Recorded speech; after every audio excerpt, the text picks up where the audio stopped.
My name is Matthew Blyth and I'm an independent advisor specialising in technology, especially around EID and associated technology.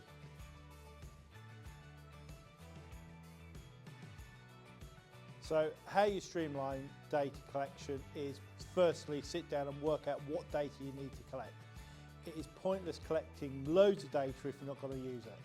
So one of the things I say to people is sit down with your vet, your advisor, friend, can be anybody, and work out what the three most important things are for you. And if it's something like monitoring daily life weight gain, then look at the technology that's involved with it and what would suit your needs best. So something that might just show daily life weight gain on the screen, or is it something you want to see on an app and records it automatically straight to an app or a third-party software, saving you time when you get home uploading it into certain software or doing something with it. It really depends on how you want to work.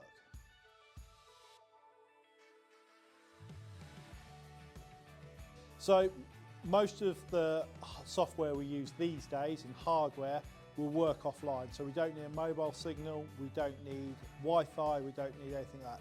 So the biggest issue we have with certain brands is they wouldn't connect to iPhones via Android. So if you want to make sure things are going to work for longevity, it's more safer to make sure everything will work with an Android.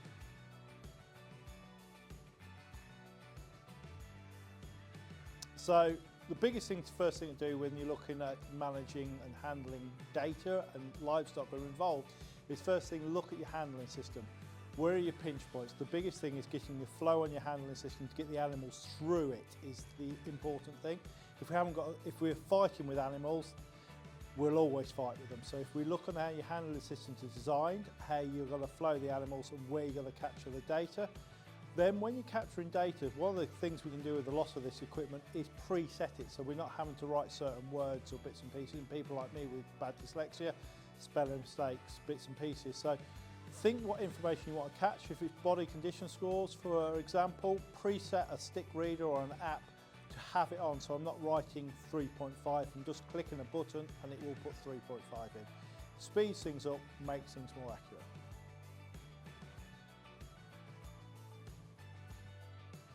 Actually getting the support and the education of when you buy it. So when you're looking at buying it, especially with the grant schemes out and bits and pieces, is to actually see what backup and support and training you're going to get with this software. Hardware, whatever it is. Especially on the hardware front, we'll probably buy it from a merchant and we'll buy the software from somebody else. Make sure the two things are compatible and what support's coming from which side.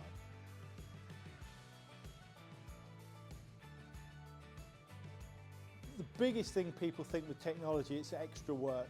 If we plan it right, put the right things in place and get used to it, that's why I go back to recording 2 or 3 things in the first year so we can get all the steps right.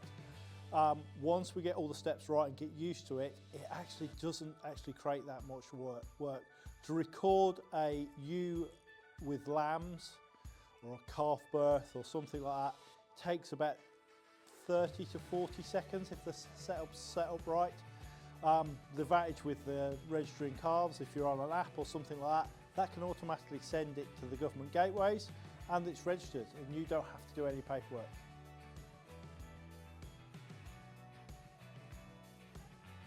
A lot of it's really good at getting information in. So EIDs, weights, bits and pieces, putting information in. Limiting factor to a lot of the software is actually you using the information in the format you want to. So that's the biggest thing, is working out what you want to see and how you want to use the information afterwards.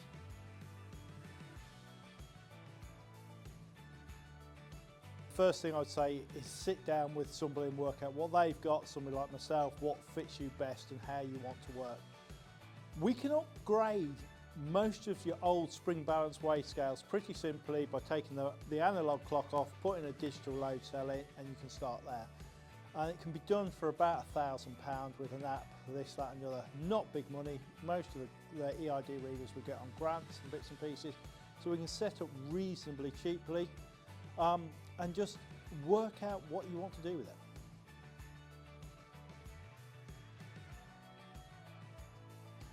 Big thing that's happening is people are buying charging cables off Amazon, stuff like that. They're cheap, cheerful, forgot what we do with it.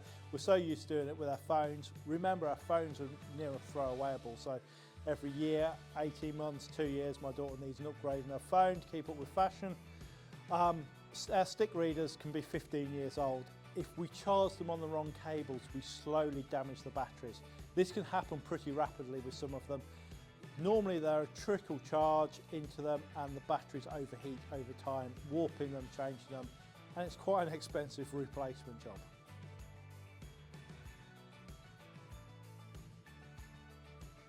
The biggest thing people need to know is actually plan what they want to do with the data, with the information, and tailor the system to what you're after.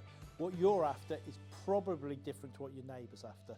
So really sit down, work out what you want to achieve and how you need to get there.